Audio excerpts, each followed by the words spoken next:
Intermediate public examinations దగ్గరికి వచ్చేసాయి. Problems చెప్పమని పిల్లలు మెసేజ్ చేస్తున్నారు. ఈ మధ్యకాలంలో మా నాన్నగారు మా అమ్మగారు చనిపోవడం కారణంగా ఈ మధ్యకాలంలో నేను 1 ఇయర్ నుంచి ఎటువంటి వీడియోస్ చేయలేదు. సో ఫస్ట్ క్లాస్ వచ్చేసరికి ఈ ప్రాబ్లమ్ని ఎక్స్ప్లెయిన్ చేస్తాను. రేపటి నుంచి మీరు ఏ ప్రాబ్లమ్ని అడిగితే ఆ ప్రాబ్లం చెప్తాను.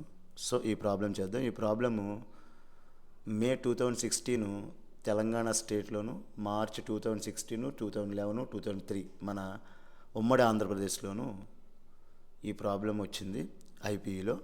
సరే ప్రాబ్లంలోకి వెళ్దాం. ఇది టెక్స్ట్ బుక్లో ఎక్కడ ఉంటుందంటే మ్యాథమెటిక్స్ టెక్స్ట్ బుక్ 1B తీయండి. ఈ 1Bలో 242 అనే పేజ్ నెంబర్ తీయండి. ఇది ఎక్సర్సైజ్ 9Cలో 3rd రోమన్లో 2nd ప్రాబ్లం. మళ్ళీ 2nd ప్రాబ్లంలో మళ్ళీ చాలా రోమన్స్ ఉన్నాయి, అందులో ఫస్ట్ రోమన్ చెప్తున్నాను. సరే క్లాస్లోకి వెళ్దాం. First of all white paper తీసుకున్న వెంటనే left side right side margin తీయండి. లెఫ్ట్ సైడ్ మార్జిన్ చాలా చిన్నగా ఉండాలి, ఎందుకంటే మనం సీరియల్ నెంబర్స్ అవి ఇస్తాము. రైట్ సైడ్ మార్జిన్ కంపల్సరీ మనం దీనికి సంబంధించిన రఫ్ ఏదైనా చేస్తే ఇక్కడే చేయాలి. అప్పుడే ఎగ్జామినర్కి మీరు దీని మీద ప్రాక్టీస్ చేశారని అర్థమవుతుంది. సో నెక్స్ట్ ప్రాబ్లంలోకి వెళ్దాం. ఇది problem. If x power y plus y power x equal to a power b, ఈ కండిషన్ సాటిస్ఫై అయితే dy బై dx ఇదని ప్రూవ్ చేయమన్నారు. ఓకేనా? ఈ కండిషన్ సాటిస్ఫై అవుతాయని అంటే ఇది ఇచ్చారు కాబట్టి సొల్యూషన్లోకి వెళ్ళిన తర్వాత మనం చేయవలసింది ఏంటి, ఫస్ట్ దీన్ని తీసుకోవాలి. ఇచ్చింది అంటే గివెన్ కదా, given x power y plus y power x equal to a power b ఇది తీసుకున్నాం. దీనికి ఒక నెంబర్ ఇచ్చేసాం, ఈక్వేషన్ నెంబర్ 1. నెక్స్ట్ ఇవి 2 టర్మ్లు ఉన్నాయి. ఈ 2 టర్మ్లో లెఫ్ట్ సైడ్ 2 టర్మ్లు ఉన్నాయి. ఈ 2 టర్మ్లో ఫస్ట్ టర్మ్లోనూ 2 వేరియబుల్స్ ఉన్నాయి, సెకండ్ టర్మ్లోనూ 2 వేరియబుల్స్ ఉన్నాయి, మధ్యలో ఉన్నది ప్లస్. కాబట్టి ఫస్ట్ టర్మ్ని u అని, నెక్స్ట్ టర్మ్ని v అని అనుకుందాం. So let us take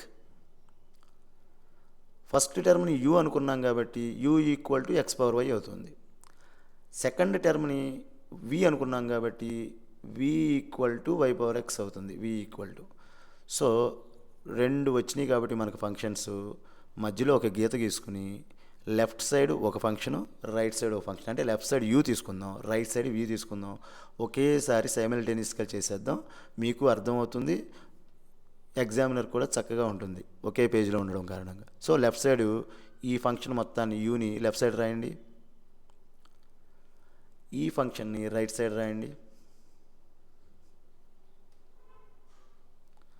next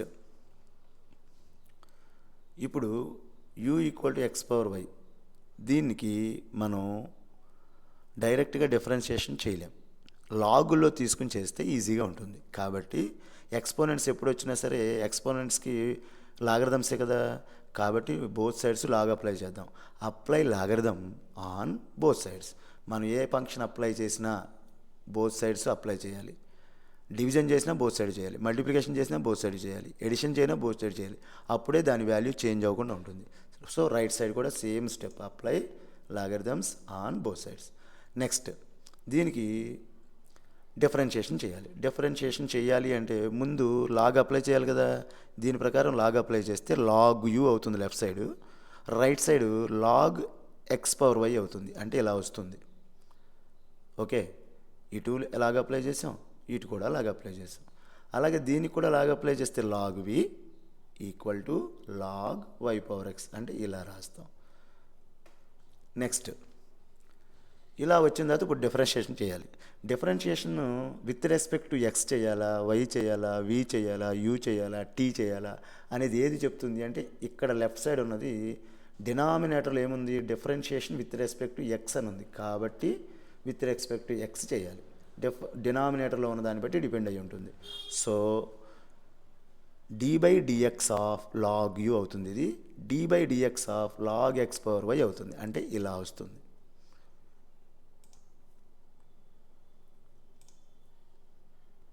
okay, దీనికి d బై dx అప్లై చేస్తే ఇలా వస్తుంది, లాగ్ యూగానే ఉంటుంది. దీనికి d బై dx అప్లై చేస్తే ఇలా వస్తుంది, d బై dx మళ్ళీ ఫంక్షన్ యాజ్ ఇట్ ఈజ్గా వస్తుంది.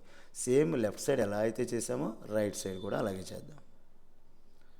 ఓకే, నెక్స్ట్ నెక్స్ట్ పేజ్కి వెళ్దాం. ఇక్కడ మీరు గమనించారో లేదో, లెఫ్ట్ సైడ్ది అలాగే ఉంది కానీ లాస్ట్ పేజ్లో ఉన్నది, రైట్ సైడ్కి వచ్చేసరికి ఈ వై పవర్లో ఉండాలి ముందుకు రాశాను. ఇక్కడ కూడా ఎక్స్ వై పవర్లో ఉండాలి ముందుకు రాశాను. ఎలా రాసాము? మనకి 10th ఫార్ములా ఉంది, log a power n equal to n log a అని. ఇక్కడ చూడండి ఒకసారి ఆ formula, log a power n equal to n log a అంటే ఈ పవర్లో ఉన్న ఎన్ ముందుకు వచ్చేస్తుంది. అదేవిధంగా ఈ యొక్క ఫార్ములాని యూజ్ చేసుకుని ఎక్స్ పవర్లో ఉన్న వైని ముందు రాసాము, వై పవర్లో ఉన్న ఎక్స్ని ముందుకు రాసాము. మళ్ళీ ఇప్పుడు లెఫ్ట్ సైడ్ ఉన్నది మాత్రమే చెప్తున్నాను, అంటే స్టెప్ కంప్లీట్గా రాస్తాను. లెఫ్ట్ సైడ్ ఉన్న దీని గురించి మాత్రం ఎక్స్ప్లెయిన్ చేస్తున్నాను. దీని గురించి ఎక్స్ప్లెయిన్ చేసే ముందు లాగ్ ఎక్స్కి డెరివేటివ్ ఏంటో ఇక్కడ ఫార్ములా చూద్దాం. లాగ్ ఎక్స్కి డెరివేటివ్ ఏంటి? 1/x. అంటే లాగ్ యూకి డెరివేటివ్ ఏమవ్వాలి? 1/u అవ్వాలి కదా. మరి ఎలా వచ్చింది? 1/uతో పాటు du/dx కూడా వచ్చింది. మరి ఇక్కడ dx/dx లేదు కదా. మరి ఎందుకు లేదు అంటే ఉంది dx/dx. ఇదిగోండి ఇలా ఉంటుంది dx/dx. కానీ dx క్యాన్సిల్ అయ్యి 1 అయిపోతుంది కదా, అందుకని ఇక్కడ రాయలేదు. మరి ఇక్కడ క్యాన్సిల్ కాదు కదా, అందుకని du/dx రాసి. సరే, ఈ du/dx ఎందుకు చేయవలసి వచ్చింది అంటే, మనం ఒక ఫంక్షన్కి లాగరిథం చేసిన తరువాత ఆ ఫంక్షన్లో ఉన్న మళ్ళీ వాల్యూకి అంటే ఈ యూకి మళ్ళీ డెరివేటివ్ చేయాలి.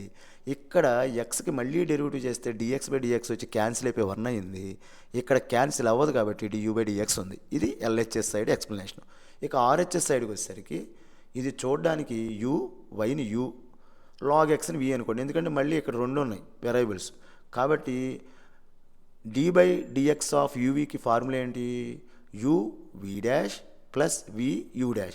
కానీ నేను u', v' అని రాయకుండా డెరివేటివ్స్లో dv/dx అని రాశాను. అంటే యూవీకి డెరివేటివ్ కడితే ఫస్ట్ ఇది అలాగే ఉండి రెండో దానికి డెరివేటివ్ కట్టాలి. మళ్ళీ సెకండ్ v అలాగే ఉంటుంది, యూకి డెరివేటివ్ కట్టాలి. ఇది ఫార్ములా. uv' ప్లస్ vu' అంటారు. ఇది ఒకటే ఫార్ములా, రాయడమే మార్పు. సో ఇటు పక్కన ఎలా అయితే రాస్తామో ఇటు పక్కన కూడా అలాగే రాద్దాం. ముందు రాసిన తర్వాత ఎక్స్ప్లెయిన్ చేస్తాను. ఇప్పుడు RHS సైడ్ ఎక్స్ప్లెయిన్ చేయాలి. అంటే u అంటే ఏంటి? వైని అలాగే ఉంచి, అంటే ఇక్కడ లాగ్ ఎక్స్కి d/dx కట్టాం, అంతే కదా. ఇదిగోండి ఫార్ములా, యూని అలాగే ఉంది అంటే u ప్లేస్లో y ఉంది. dy/dx, v అంటే లాగ్ ఎక్స్ కాబట్టి లాగ్ x/dx ప్లస్ తరువాత ఏంటి? సెకండ్ దాన్ని ఇలాగే ఉంచి ఫస్ట్ దానికి డెరివేటివ్ కట్టాలంటే లాగ్ ఎక్స్ అంటే v ఇలాగే ఉంది, వైకి డెరివేటివ్ కడితే dy/dx as it is. Right side కూడా అలాగే వస్తుంది. ఇప్పుడు 1/u du/dx మారదు, అలాగే ఉంటుంది. ఇంతకుముందే మనం చూసాం లాగ్ ఎక్స్కి 1/x అని, కాబట్టి లాగ్ ఎక్స్కి డెరివేటివ్ 1/x. వైగానే ఉంది, లాగ్ ఎక్స్కి డెరివేటివ్ 1/x, తర్వాత ఉన్నది ప్లస్ కింద రాస్తాం. లాగ్ ఎక్స్ గానే ఉంటుంది, dy/dx గానే ఉంటుంది. So left side complete. Right సైడ్కి వచ్చేసరికి 1/v అలాగే వస్తుంది, dv/dx అలాగే వస్తుంది, ఈక్వల్ టు ఎక్స్. ఇక్కడ వరకు సేమే. మరి లాగ్ y అంటే లాగ్ ఎక్స్ అంటే 1/x, లాగ్ y అంటే 1/y. ఓకేనా? ఇదిగోండి 1/y. ఎక్స్ బయట ఉంది కాబట్టి అలాగే 1/y. కానీ మళ్ళీ ఇందులో ఉన్న ఈ వైకి డెరివేటివ్ కట్టాలిగా, అందుకే dy/dx వచ్చింది. మళ్ళీ ప్లస్ లాగ్ y ఉంది, dx/dx అంటే 1. ఓకే, లాగ్ y అంటే ఏంటి? v, ఎక్స్కి డెరివేటివ్ కడితే dx/dx 1 అవుతుంది, అందుకే ఇక్కడ రాయలేదు. సో నెక్స్ట్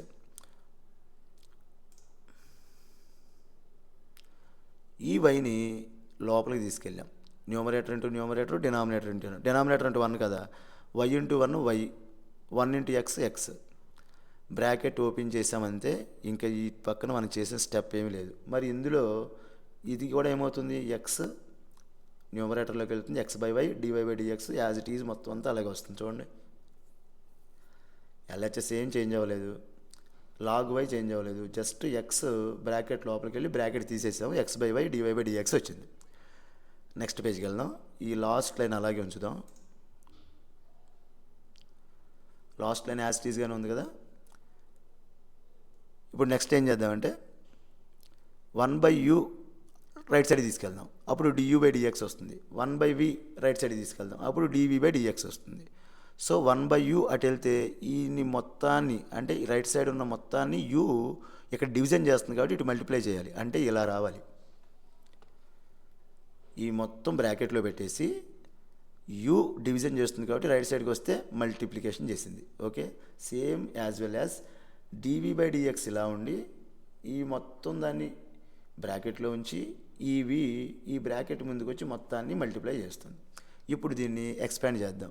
బ్రాకెట్ తీసేసి ఎక్స్పాండ్ చేస్తాం. బ్రాకెట్ తీసి ఎక్స్పాండ్ చేస్తే u ఫస్ట్ టర్మ్ని మల్టిప్లై చేయాలి, u నెక్స్ట్ టర్మ్ని మల్టిప్లై చేయాలి, v ఫస్ట్ టర్మ్ని మల్టిప్లై చేయాలి, v నెక్స్ట్ టర్మ్ని మల్టిప్లై చేయాలి. కానీ v అంటే స్టార్టింగ్లో మనం ఏమనుకున్నాం, uనేమో x/y అనుకున్నాం, vనేమో y/x అనుకున్నాం. గుర్తుందా? ఒకసారి ఇక్కడ చూసుకోండి. ఇదే కదా మనం తీసుకున్నాం ఫస్ట్ స్టార్టింగ్లో. కాబట్టి u ఉన్న ప్లేస్లో x/y రాసుకోవచ్చా? అలాగే v ఉన్న ప్లేస్లో y/x రాయొచ్చా? అందుకని ఈ u ఉన్న ప్లేస్లో x/y ఇక్కడ రాసి నెక్స్ట్ స్టెప్ రాస్తాను.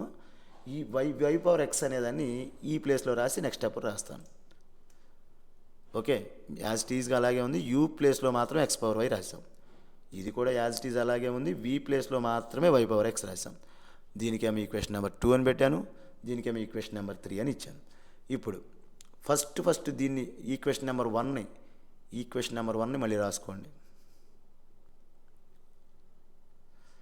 ఈక్వేషన్ నెంబర్ 1 ప్రకారం u + v = abనే కదా. ఇది u, ఇది v, abనే కదా. ఇప్పుడు విత్ రెస్పెక్ట్ టు ఎక్స్ దీని కనుక డిఫరెన్షియేషన్ చేసామనుకోండి, అదేమవుతుంది, du/dx + dv/dx = ఇది కాన్స్టెంట్ కాబట్టి కాన్స్టెంట్కి డెరివేటివ్ 0. సో ఇలా వస్తుంది మనకి du/dx, dv/dx కాన్స్టెంట్కి డెరివేటివ్ 0 కాబట్టి 0. du/dx అంటే ఇక్కడ చూసినట్టున్నాం మనం, ఇదే కదా. అంటే du/dx ప్లేస్లో ఇదంతా రాసుకోవచ్చు, dv/dx ప్లేస్లో ఇదంతా రాయొచ్చు. కాబట్టి ఇప్పుడు ఈ స్టెప్స్ అన్నీ తీసేసి దీన్ని మళ్ళీ నెక్స్ట్ పేజ్లో du ఈ స్టెప్ నుంచి ఇది రాయాలి కదా, ఈ స్టెప్ నుంచి ఇవి సబ్స్టిట్యూట్ చేసి రాయాలి. కాబట్టి నెక్స్ట్ పేజ్లో ఏమవుద్ది, x/y × y/x + log x dy/dx plus మళ్ళీ ఇది రాయాలి. అంటే ఇలా వస్తుంది. కన్ఫ్యూజ్ ఏం లేదు కదా. du/dx అంటే ఇది కాబట్టి du/dx ప్లేస్లో ఇది రాసాం. dv/dx అంటే ఇది కాబట్టి dv/dx ప్లేస్లో ఇది రాసాం =0. సో ఈ 2 స్టెప్పులు తీసేద్దాం. ఇప్పుడు ఇంతకుముందు లాగానే x/y బ్రాకెట్ బయట ఉంది కాబట్టి ఈచ్ టర్మ్ని మల్టిప్లై చేయాలి, బ్రాకెట్ ఓపెన్ చేయాలి.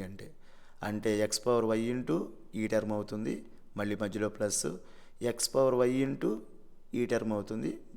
ఇదిగోండి x/y ఇది కదా, ఈ x/y ఈ టర్మ్ కదా, అంటే ఈ మొత్తం. అలాగే y/x first term plus y/x second term. మళ్ళీ ఈ బ్రాకెట్లన్నీ తీసేసి మల్టిప్లై చేద్దాం. మల్టిప్లై చేస్తే ఇక్కడేమో x/y ఉంది, ఇది న్యూమరేటర్లో ఉంది, కిందేమో డినామినేటర్లో ఉంది. దీనికి ఒక ఫార్ములా ఉంది తెలుసా మీకు?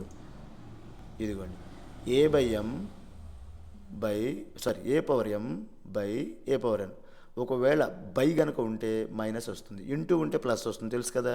ఇక్కడ x/y న్యూమరేటర్లో ఉంది, x కిందలో ఉంది. x పవర్లో ఏమీ లేదు, 1 ఉన్నట్టు. అంటే ఈ రెండింటినీ కలిసి x/y - 1 అని రాయొచ్చా ఈ ఫార్ములా ప్రకారం? పైది మైనస్ కిందదే కదా, ఇదిగోండి పైది మైనస్ కిందది, అంతేనా? సో ఇదేమవుతుంది, ఇది ఈ ఒక్కటి క్యాలిక్యులేషన్ చేస్తే x/y - 1 అయింది. వైగానే ఉంది, అలాగే రాసాం యాజ్ ఇట్ ఈస్. మళ్ళీ x/yని బ్రాకెట్ లోపలికి తీసుకెళ్ళాం, బ్రాకెట్ తీసేసాం. ఇక్కడ కూడా సేమ్ టు సేమ్ ఇదే ఫార్ములా అప్లై చేయండి. అప్పుడు y/x - 1 అవుతుంది, dy/dx అలాగే ఉంటుంది. నెక్స్ట్ y/x log y అలాగే ఉంది. ఈ నెక్స్ట్కి వచ్చేసరికి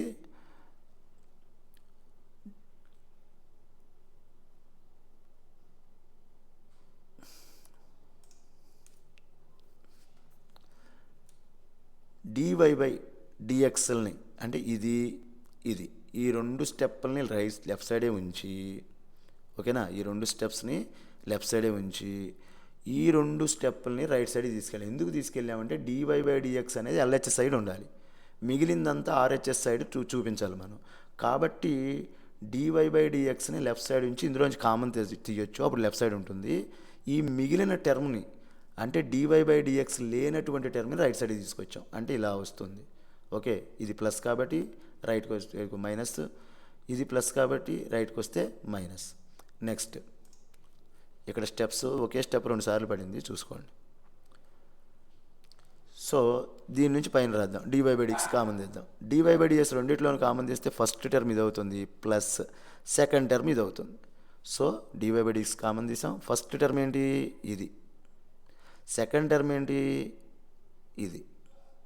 ఈక్వల్ టు రైట్ సైడ్లో 2 మైనస్లు ఉన్నాయి కాబట్టి మైనస్ కామన్ తీస్తే బ్రాకెట్లు ఈ 2 ప్లస్లు పెట్టచ్చు, అంతేనా? ఇక ఆన్సర్ వచ్చేస్తుంది. ఎలా అంటే dy/dx లెఫ్ట్ సైడ్ మనకు కావాలి, ఇది dy/dxని మల్టిప్లై చేస్తుంది, రైట్ సైడ్కి వస్తే బై డినామినేటర్లోకి వస్తుంది. కాబట్టి dy/dx ఈక్వల్ టు న్యూమరేటరు, ఇది న్యూమరేటర్ అవుతుంది, ఇటు పక్క నుంచి వచ్చింది డినామినేటర్లోకి వెళ్తుంది. ఇదే మనం ప్రూవ్ చేయవలసింది. ఓకే, నేను లాస్ట్ స్టెప్లో ఏం చేశానంటే పైన ఒక బ్రాకెట్ కింద ఒక బ్రాకెట్ ఉంటే టోటల్ బ్రాకెట్ వేసాను చూపించడం కోసం. ఇక్కడితో ఈ ప్రాబ్లం కంప్లీట్ అయింది. నా వీడియో కనుక, నా ఎక్స్ప్లెనేషన్ కనుక మీకు నచ్చితే లైక్ చేయండి, షేర్ చేయండి.